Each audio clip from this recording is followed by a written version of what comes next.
Digamos juntos en el nombre del Padre, y del Hijo, y del Espíritu Santo. Amén. Ven Espíritu Santo, llena los corazones de tus fieles, y enciende en ellos el fuego de tu amor. Envía, Señor, tu Espíritu, y todo será creado, y se renovará la faz de la tierra. Espíritu Santo, fuente de luz, ilumínanos. En el nombre del Padre, y del Hijo, y del Espíritu Santo. Amén. Nuevamente, buenas noches a todos. Empezamos el día de hoy con el primero de dos temas que versan sobre el mismo asunto, que es el de los dogmas marianos. Dice parte 1 precisamente por esto mismo, porque primero Dios la semana siguiente haremos nuestra segunda parte, ¿verdad? Entonces el día de hoy comenzamos. De hecho, vamos a ver que tenemos necesidad de hacer algunos planteamientos previos para poder hablar de los dogmas. Y es que no es posible entrar directamente a hablar de los dogmas como tal, y sobre todo estos dogmas referentes a nuestra Madre María. Hay muchos dogmas, hay una gran cantidad de dogmas. Nosotros consideramos 44 dogmas como los, así vaya, lo principal de nuestra fe, pero decía que no es posible entrar a hablar de los dogmas directamente porque correríamos el riesgo de vernos como dictadores, ¿verdad? Es que esto tienes que decirlo y esto tienes que saberlo y aceptarlo. Si bien es cierto que los dogmas, aquí lo voy a decir así, la verdad, pésele a los progresistas que les pésele a muchos, si bien es cierto que los dogmas no son a gusto del consumidor, también es cierto que no son cuestiones irracionales.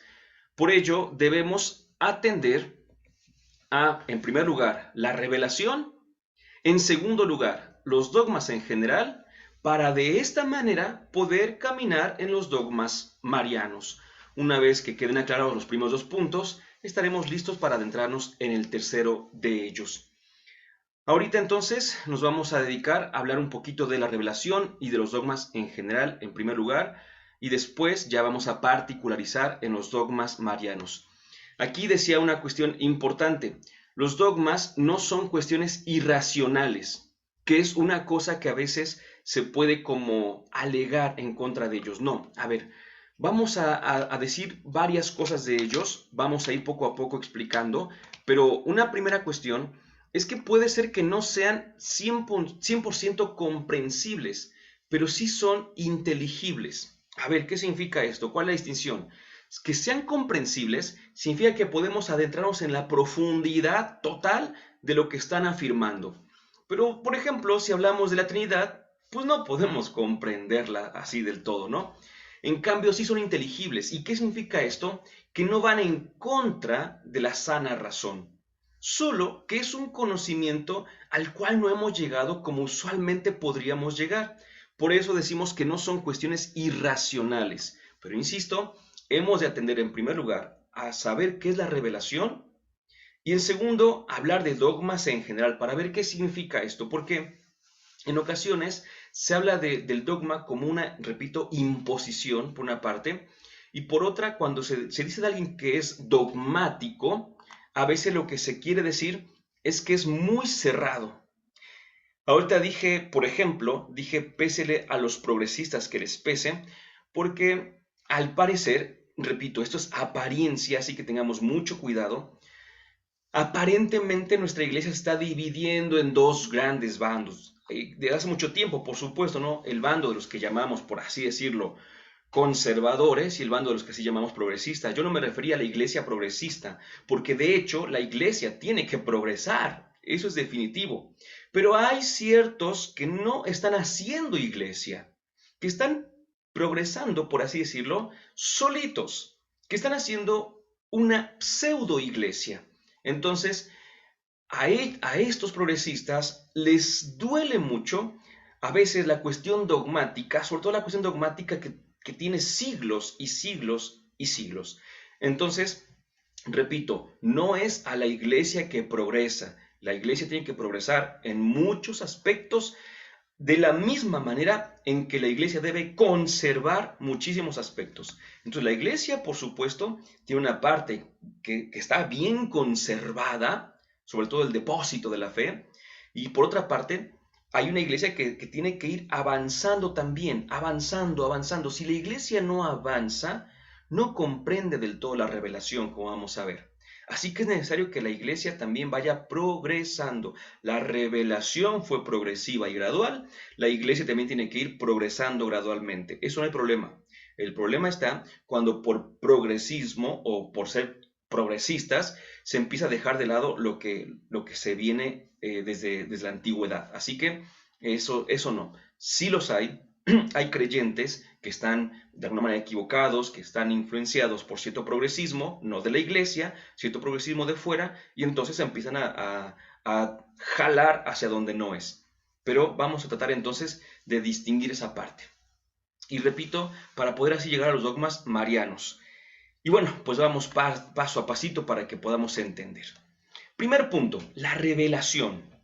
Hay dos tipos de revelación, lo que llamamos revelación natural y lo que llamamos revelación sobrenatural.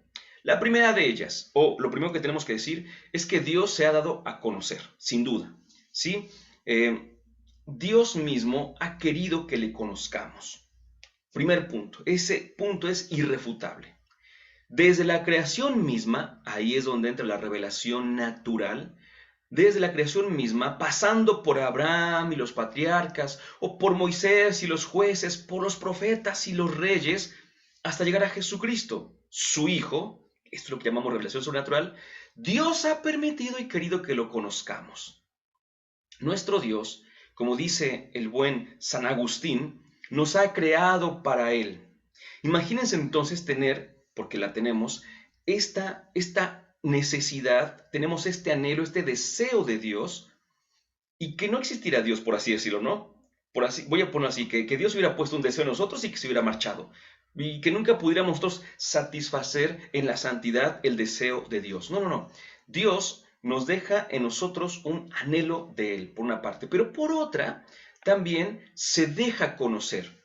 Cuando Dios se revela naturalmente hablando a través pues de la creación, de los árboles, de las plantas, de los animales y de todo, pues no vamos a conocer a la persona de Dios, vamos a conocer que hay un Dios, vamos a conocer que hay un creador de todo esto, vamos a decir, hay un ser que a todo esto le ha dado existencia, hay un ser que esto que no existía antes, ahora ya lo es. Sí, pero no vamos a ver el nombre de Dios, no vamos a ver las cualidades de Dios, alguna que otra sí por ahí, pero perdidas.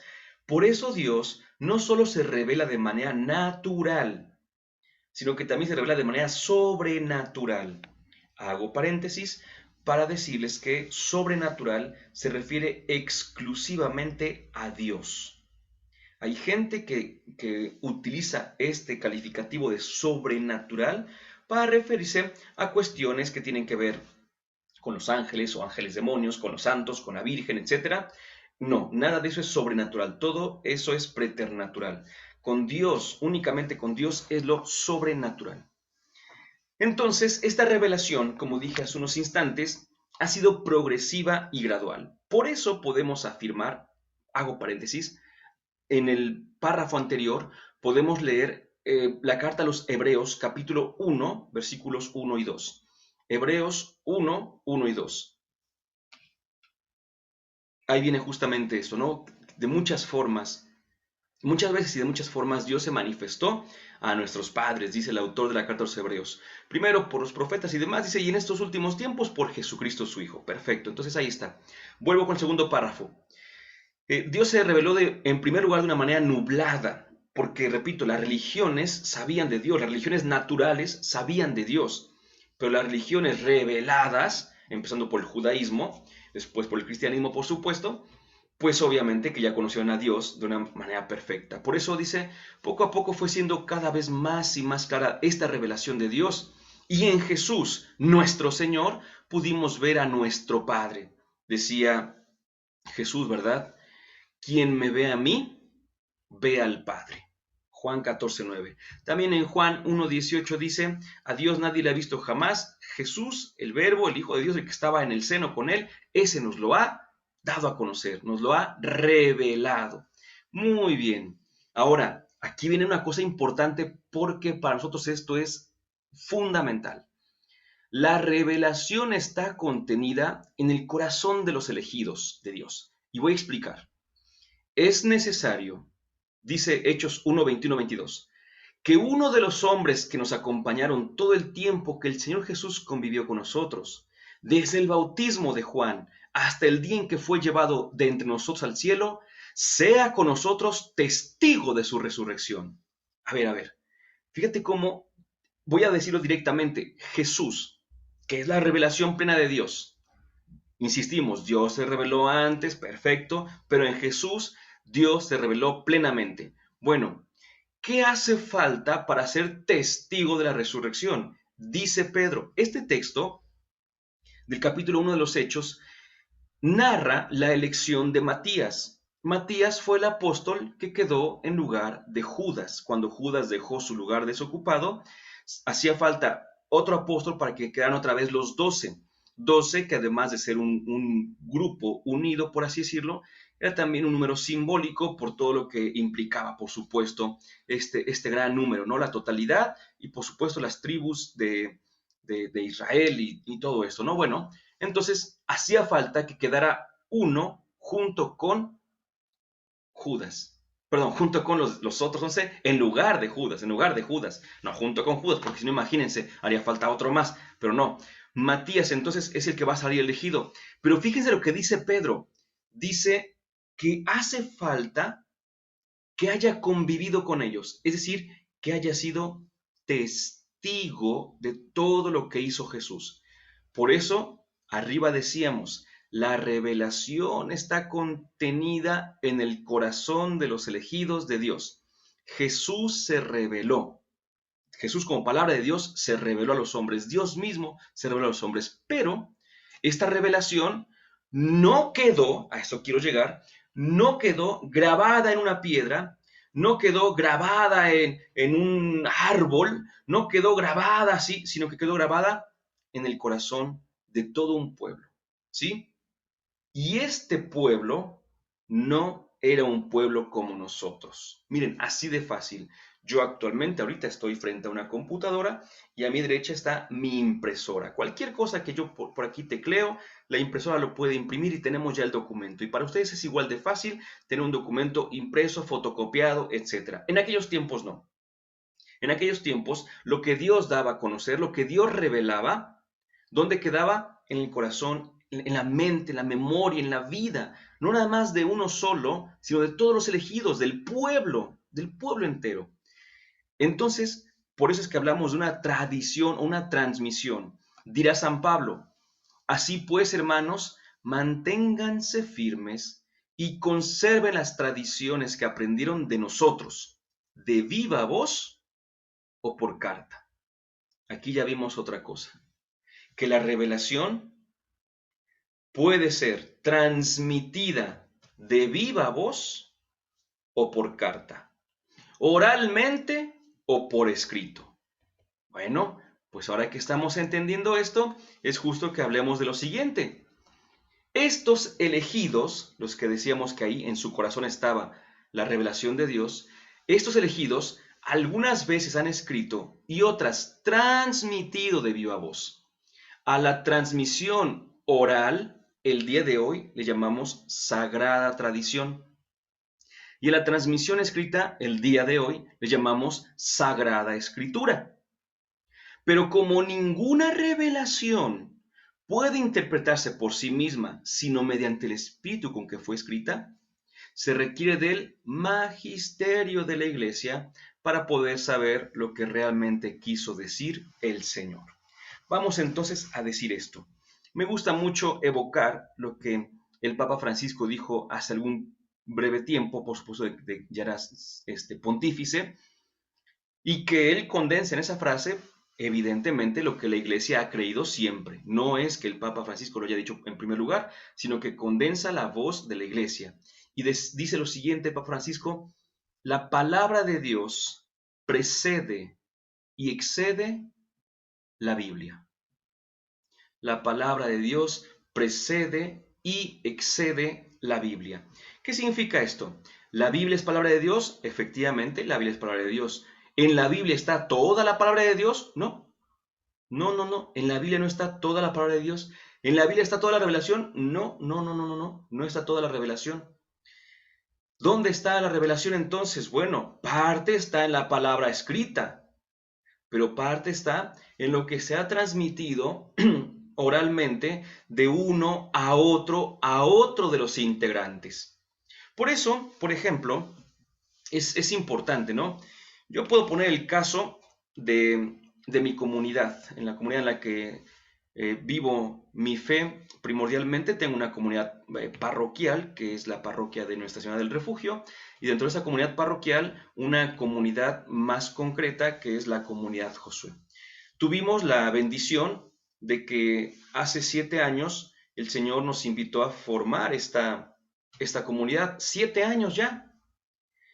Y bueno, al ser una vocación de Dios, es totalmente posible, absolutamente posible, no es seguro, pero es absolutamente posible que cuando pasemos los primeros que estuvimos ahí y lleguen otros, es posible que no todo esté escrito. Pero también es muy posible que toda la esencia de esta comunidad quede en la memoria, en primer lugar, de los más viejitos, ¿sí? Por eso me gusta mucho también del Papa Francisco. Me gusta esta frase o esta idea, porque no recuerdo la frase específica, pero él decía lo siguiente.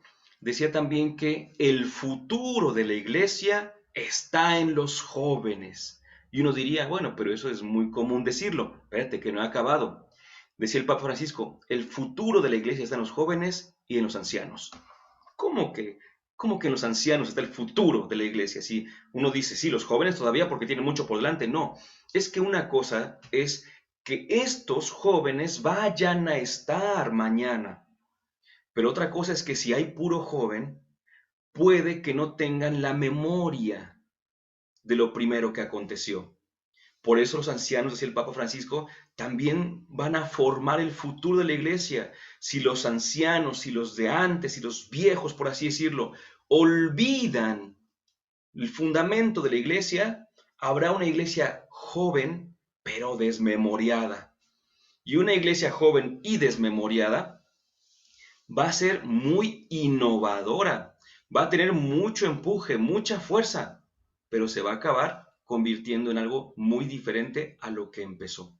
Yo decía de mi comunidad, insisto, ¿no? Imaginemos que dentro de un tiempo alguien viene y no sabe cuándo se fundó, cómo se fundó, cuál era la intención, el contexto en el que todo eso se dio, y dice, bueno, yo tengo buenas ideas. Perfecto que tengas buenas ideas, eso es necesario también para las comunidades y grupos de iglesia.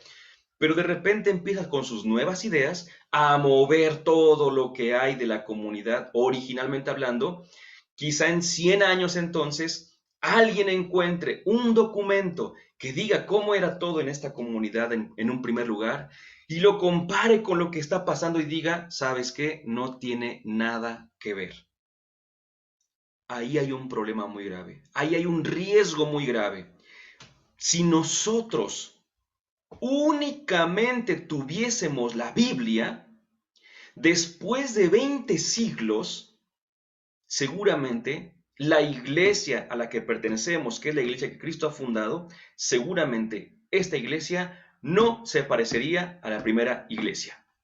Si solo tuviéramos la Biblia, si solo tuviéramos la Biblia, la iglesia actualmente no se parecería. Voy a decirlo así para que entendamos a lo que me refiero y yo sé que muchos de ustedes van a captar a la primera. Si no tuviésemos entonces memoria, si hubiésemos empezado a leer la Biblia, van las referencias.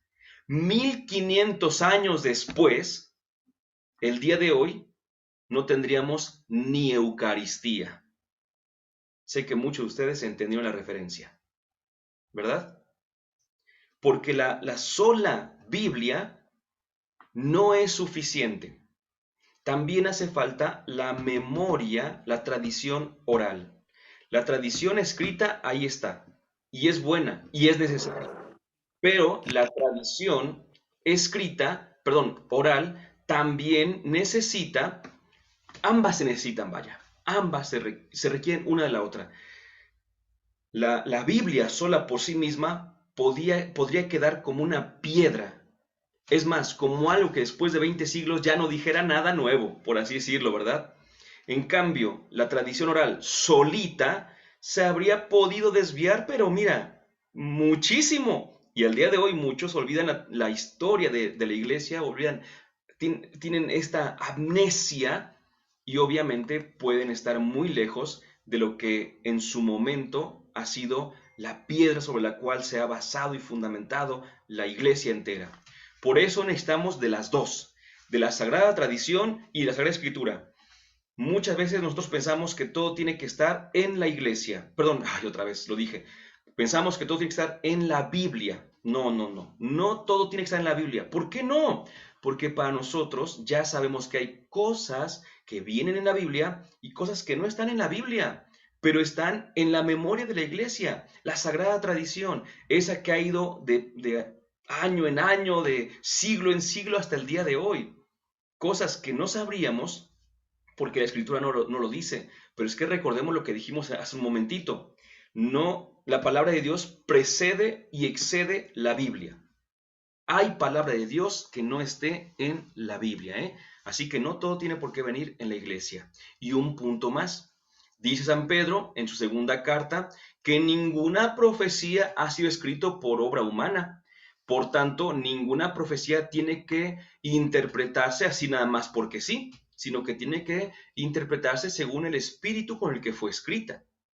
Y dice también, ahora el libro de los Hechos cuenta una historia muy bonita donde un etíope eunuco iba leyendo la Biblia, seguramente la debemos recordar, y él iba en su carretita y todo esto, iba leyendo, y Felipe, bueno, el Señor manda a Felipe, y Felipe le dice, le hace una pregunta que quizá todos conozcamos, ¿no? Le dice, ¿entiendes lo que vas leyendo?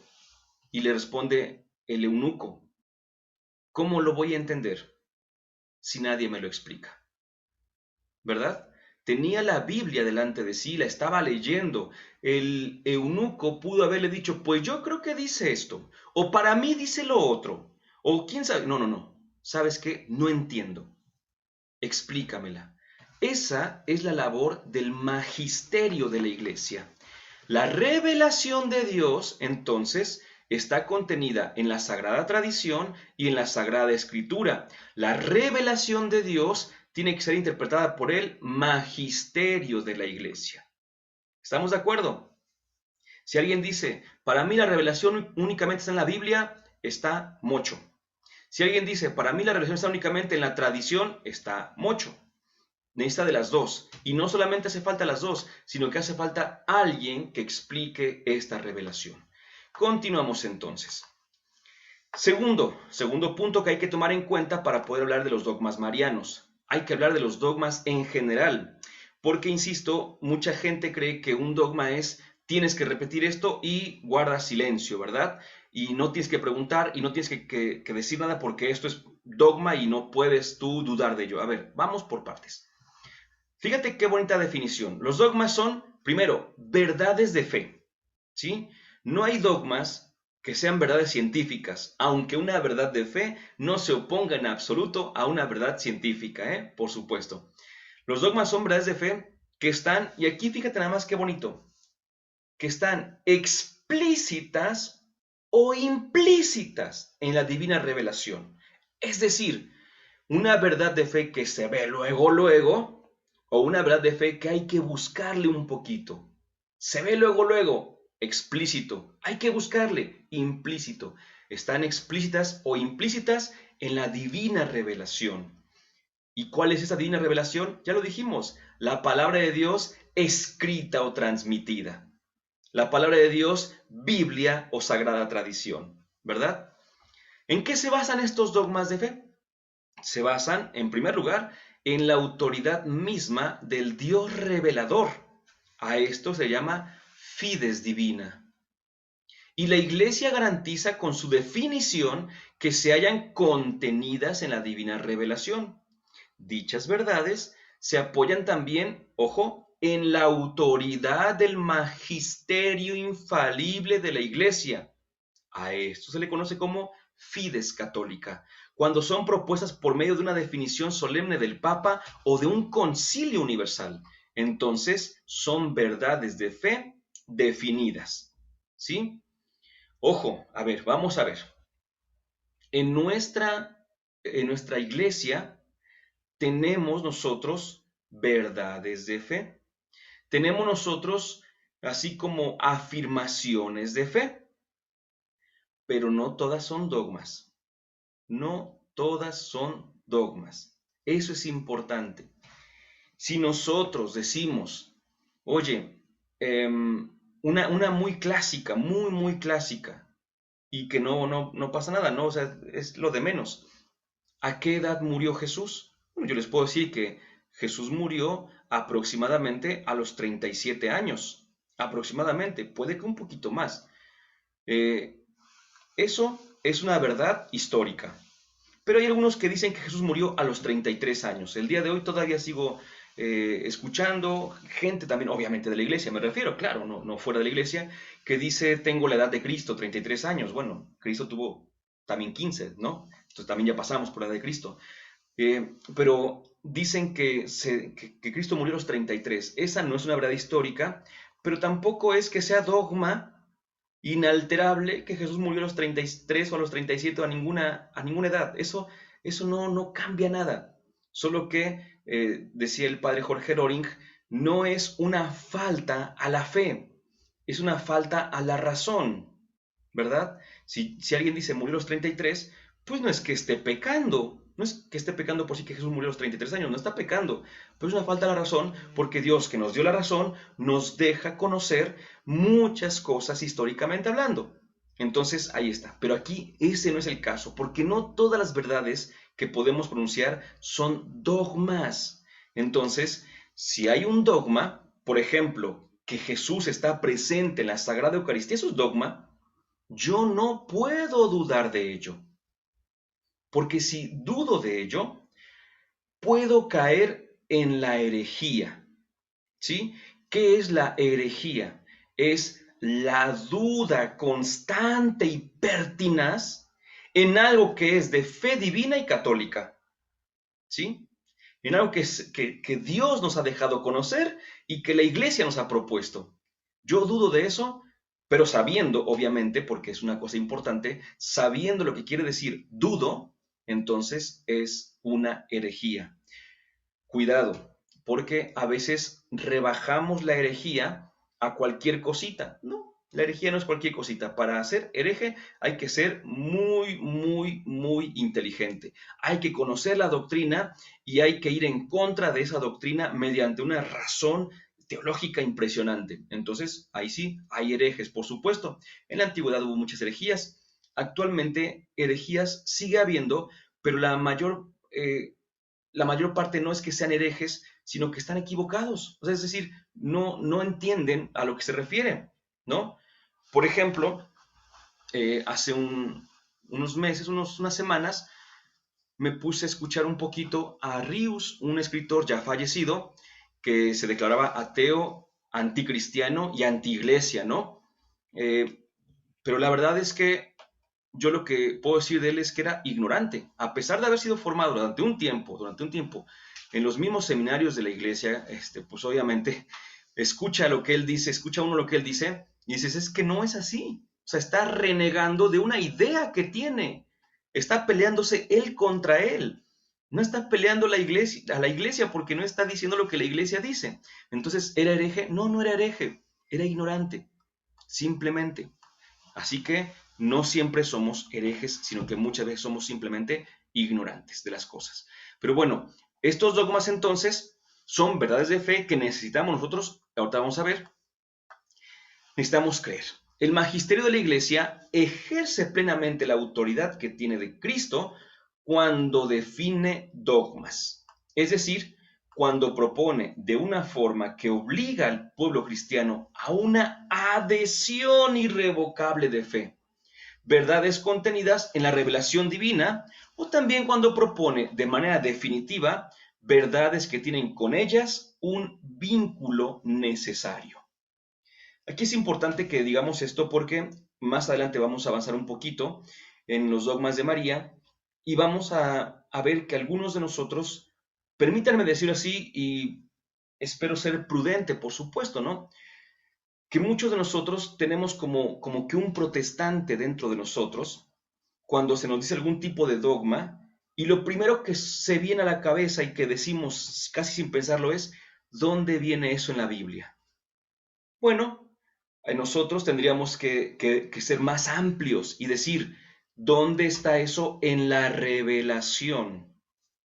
En la revelación escrita, en la revelación, tradición, claro, oral. Y alguien te puede decir, ah, mira, en la Biblia no está, pero está en algún concilio. Ah, bueno, para nosotros, cristianos católicos, eso es válido, eso es suficiente. ¿Por qué dije que a veces nos salta como que un protestante interior que tenemos? Porque queremos que todo venga en la Biblia. No, los que únicamente tienen como base de la revelación la Biblia son los protestantes. Entonces, ¿de quién es el problema? Pues de ellos, no nuestro. Para nosotros hay cosas que vienen en la Biblia y hay cosas que no vienen en la Biblia, pero que vienen en la revelación. Entonces no hay ningún problema, pero ni un problema. No, para nosotros más bien es conocer cómo es que hemos llegado a esas afirmaciones, pero no tengamos problema porque alguna cuestión, y es que por eso a veces por quererle buscar un fundamento bíblico a fuerza, fuerza, fuerza, andamos como que reinterpretando la Biblia y no es necesario.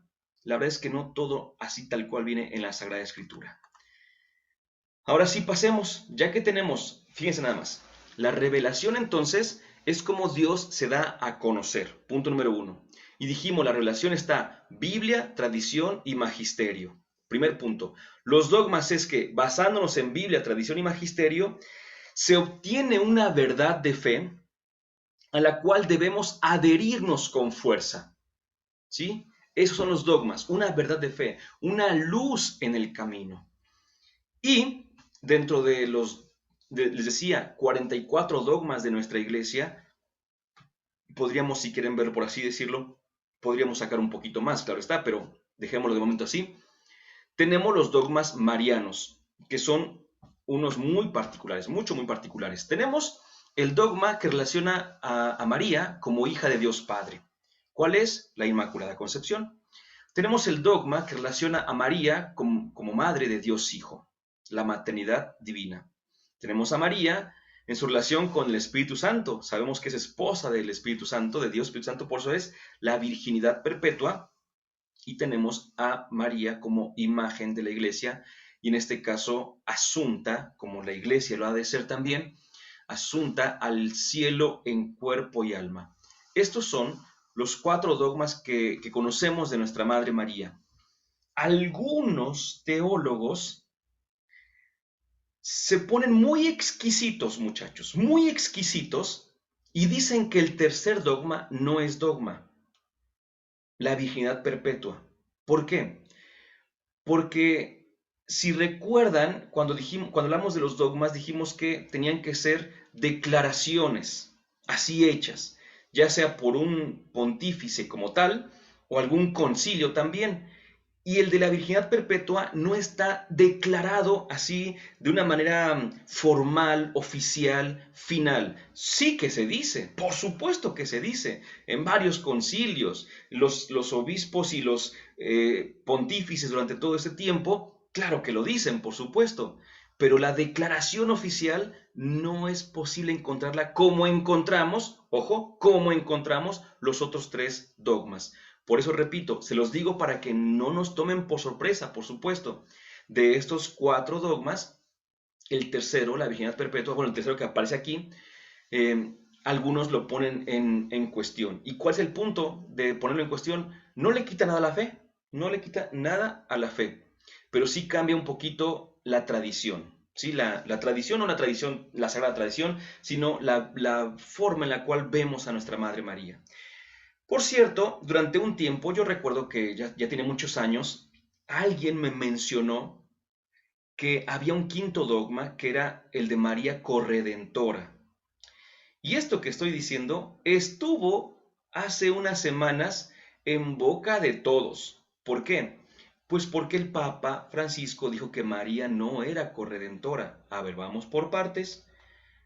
Decir María Corredentora no es dogma, así que se puede hacer un diálogo teológico sobre ese punto. ¿Sí? Se puede hacer. Y para quien crea, por supuesto, que sin María no hay salvación, pues evidentemente que no es así. Sin María puede haber salvación. En ese sentido no es corredentora. Pero si alguien dice, oye, es que María también trabajó en la salvación. Ah, por supuesto que trabajó codo a codo, hombro con Jesús. Pues por supuesto que es corredentora, es colaboradora de esa redención. Así que hay que explicar más adelante este punto, si tenemos espacio, si tenemos tiempo, lo explicamos con mucho gusto, pero lo que nos interesa en estos dos martes, en el día de hoy y primero Dios la semana que entra, es hablar de los dogmas propiamente, porque hay otras afirmaciones de María que no son dogmas, son eso, afirmaciones, son para la fe, para la piedad, para muchas cosas, pero no son dogmas, ¿sí? Entonces, repito, si es dogma, lo que podemos hacer es reflexionar en torno a ellos para ponerlos al alcance de todos. Pero si no es dogma, podríamos nosotros incluso hacer una propuesta diferente sin lesionar la estructura de la fe. Así que vamos con cuidado. Curiosamente, de los 4 dogmas aquí presentados, no vamos a empezar con la Inmaculada Concepción. Vamos a empezar con el dogma, ojo, que es el que le da a María todas las prerrogativas que a ella le damos también nosotros. Por esta situación es que María tiene todo lo demás. ¿Cuál es? La maternidad divina. ¿Sí? La maternidad divina. Porque es madre de Dios, porque afirmamos que es madre de Dios, entonces es porque afirmamos su Inmaculada Concepción, es por lo que afirmamos su Asunción, es por lo que afirmamos su virginidad, todo por la maternidad divina. Y de hecho, en ese sentido, pues también fue el primer dogma, históricamente hablando, cronológicamente hablando, propuesto por nuestra Iglesia. Recuerdan que les decía que para ser un dogma, oficialmente hablando, tenía que ser definido por la Iglesia, por algún pontífice o por algún concilio. Bueno, pues la maternidad divina de María fue definido por la Iglesia en el concilio de Éfeso en el año 431. ¿Y qué es lo que pasa? Bueno, resulta que había un patriarca de Constantinopla, es decir, un encargado, algo así como el obispo de aquel entonces, por así decirlo, ¿verdad? El patriarca de Constantinopla. Constantinopla era un lugar muy importante para la fe cristiana. Y el nombre de este patriarca era Nestorio. Bueno, pues Nestorio, cuentan por así decirlo, que llegó a un lugar y de repente escuchó que a María se le llamaba Teotocos. Teotocos, de Ípara también, en latín, pero en griego le llamaban la Teotocos. ¿Y qué significa Teotocos? Significa Madre de Dios. Y Nestorio dice, no es posible que estén diciendo eso, que al referirse a María le digan Madre de Dios, porque María no es Madre de Dios. Decía Nestorio, por mucho, María es la Cristotocos, es decir, la Madre de Cristo, pero no la Madre de Dios, decía Nestorio. Y es que, pues, de entrada, creo que es comprensible la postura de Nestorio, por una parte, por supuesto, ¿no? Porque sabemos que en el ámbito natural, por así decirlo, si yo veo a una persona de 20 años y veo a una persona de 40 años y me dicen, mira, allá afuera están entonces un padre y su hijo, y yo me asomo y veo al de 20, veo al de 40, yo evidentemente, lógicamente voy a decir, pues el padre es el de 40, el hijo es el de 20, porque sería ilógico pensar que el padre fuera menor que el hijo. Y en el caso de Dios, Dios es, para empezar, es infinito, ¿verdad? Para empezar, entonces Dios no tiene que ver con la temporalidad. Y María sí, María un día nació. Entonces, si, voy a decirlo así, si es que Dios tuviera mamá, su mamá sería más vieja que Dios, por así decirlo, ¿verdad?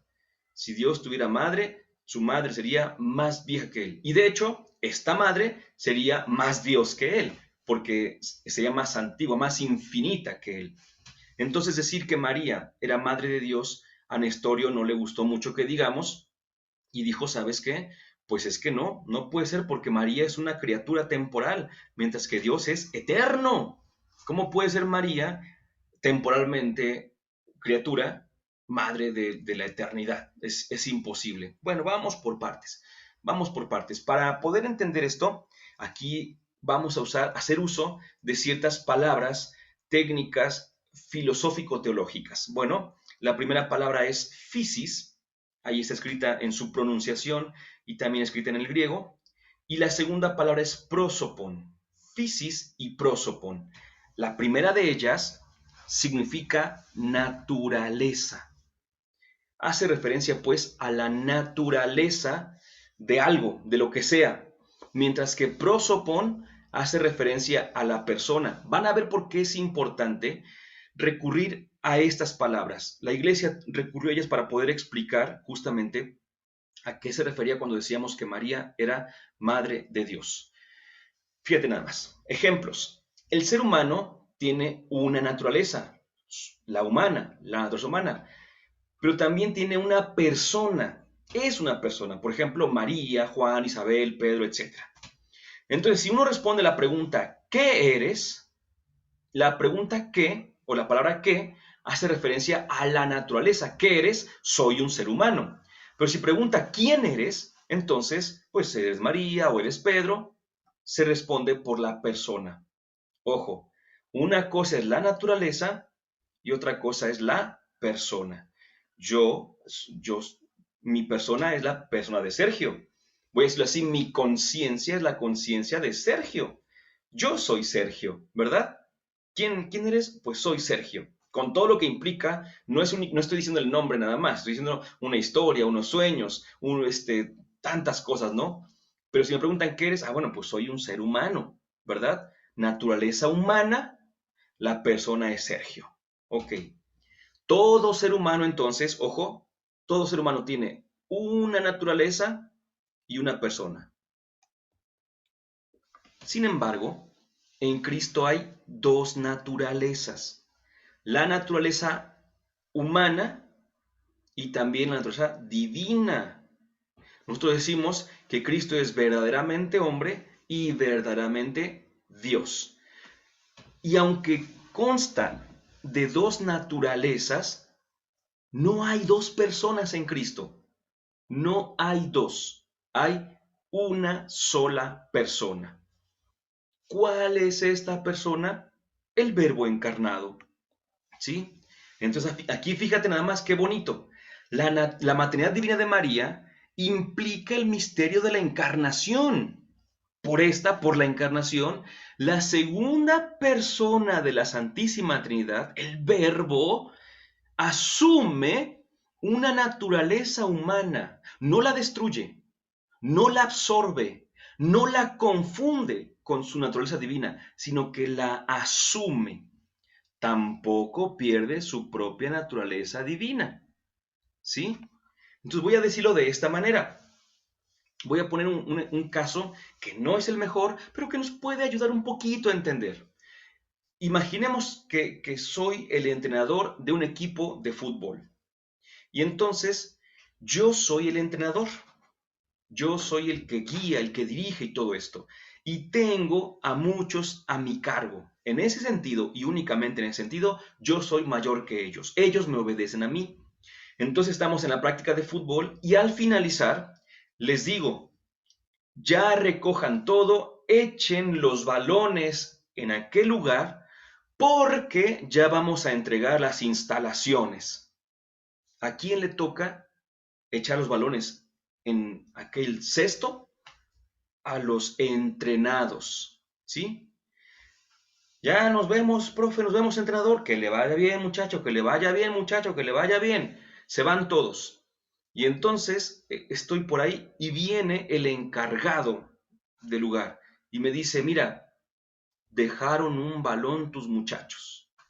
Y ahí está afuera. Muy bien, no me corresponde a mí, pero asumo la responsabilidad. Asumo el ir por el balón y echarlo al cesto. ¿Dejé de ser entrenador?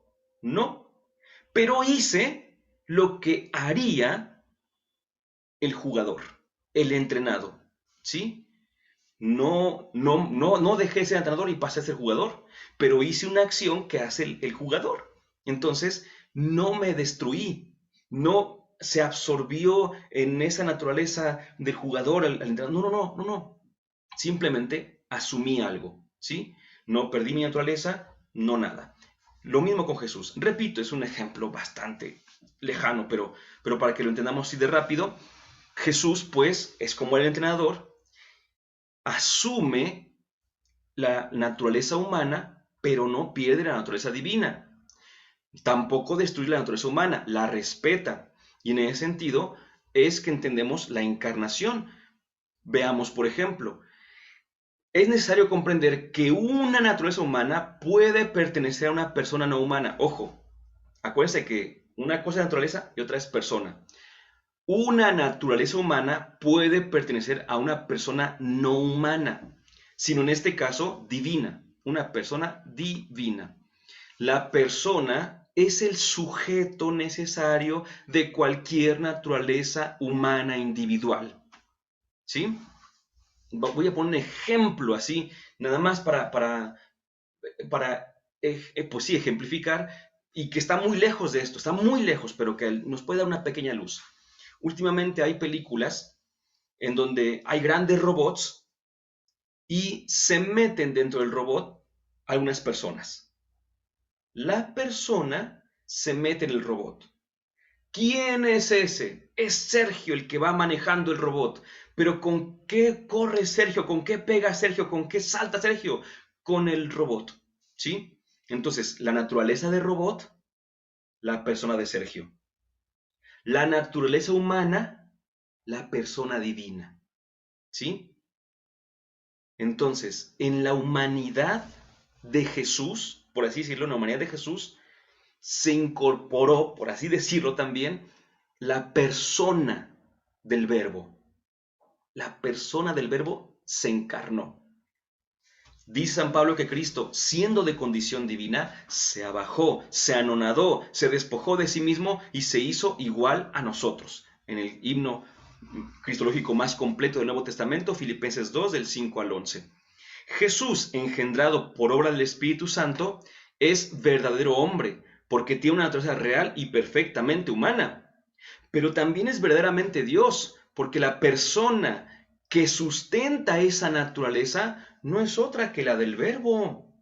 El Verbo de Dios y la persona del Verbo de Dios en la naturaleza humana, pero sin perder su naturaleza divina. Entonces el Verbo de Dios, naturaleza humana y naturaleza divina. El yo de ese hombre, cuando dice yo soy, ¿a quién se refiere? ¿A Jesús o al Cristo o al Verbo? Al mismo. Es uno solo, es una sola persona. Cuando dice Jesús yo soy, es uno mismo. Pero hay dos naturalezas. Una sola persona, dos naturalezas. Entonces, voy a decir un ejemplo que decía el padre Jorge Loring también. Decía él que si una persona es elegida, y yo soy el mismo caso, elegida alcalde, una persona de repente dice, pues bueno, ahora viene la mamá de esta persona y ella puede decir, imaginemos que el alcalde se llama, eso sí lo invento yo, se llama José, ¿verdad? Entonces esta señora puede venir y decir, mira, ahí está mi hijo. Y alguien le puede decir, oiga, ¿quién es su hijo? ¿José o el alcalde? Pues es el mismo, porque es una misma persona. Tiene dos situaciones, José, el que tiene una historia de vida, y el alcalde. Ah, bueno, pues la mamá es mamá de la persona, de la persona. Obviamente, la mamá no es mamá de la alcaldía, no es la que le dio la alcaldía al alcalde, pero le dio el ser a José. Volteándolo por acá entonces, de aquí que justa y verdaderamente se llame a María Madre de Dios, por haber concebido la naturaleza humana de Jesús, cuya persona es divina. La naturaleza humana, María le dio la naturaleza humana a la persona divina de Jesús, Y esta persona divina tiene adoración divina, sin perderla, se encarna, también es verdaderamente hombre. Por eso María es madre de Dios. Por eso decimos que María es madre de Dios. Dulce madre, no te alejes, tu vista de nosotros no apartes. Ven con nosotros a todas partes y nunca solo nos dejes. Ya que nos proteges tanto como la de la madre, haz que bendiga el Padre, el Hijo y el Espíritu Santo. Amén.